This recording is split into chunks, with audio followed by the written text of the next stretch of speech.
Harga sejumlah bumbu dapur di Pasar Impres Kota Namlea, Kabupaten Buru, Maluku, anjlok. Termasuk harga cabai keriting di Pasar Impres Kota Namlea, Kabupaten Buru, mengalami penurunan drastis pada Minggu 26 Mei 2024. Seminggu yang lalu, harga cabai ini masih bertahan di angka Rp40.000 per kilogram. Kini, harga tersebut turun menjadi Rp25.000 per kilogram. Penurunan harga ini disebabkan oleh melimpahnya stok cabai keriting di pasar. Salah satu penjual di Pasar Impres, Liati menjelaskan bahwa penurunan harga ini terjadi karena adanya panen besar-besaran dari para petani. Tidak hanya cabai keriting, harga tomat pun turut mengalami penurunan.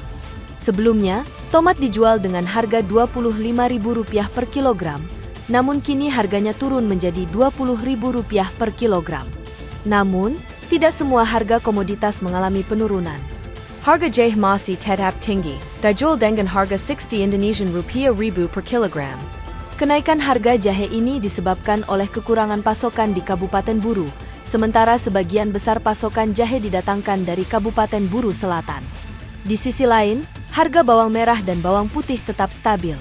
Kedua jenis bawang ini masih dijual dengan harga Rp50.000 per kilogram. Selain itu, harga lemon Cina dan cabai kecil juga tetap stabil.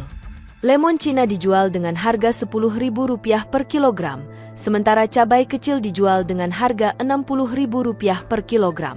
Sedangkan cili besar dia 1 kilo 40. Sekarang dia sudah turun, sekarang sudah 20 karena stok banyak. Apalagi cili kecil dia harganya stabil.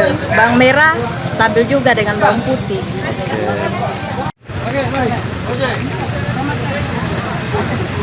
Download Tribun X sekarang, menghadirkan lokal menjadi Indonesia.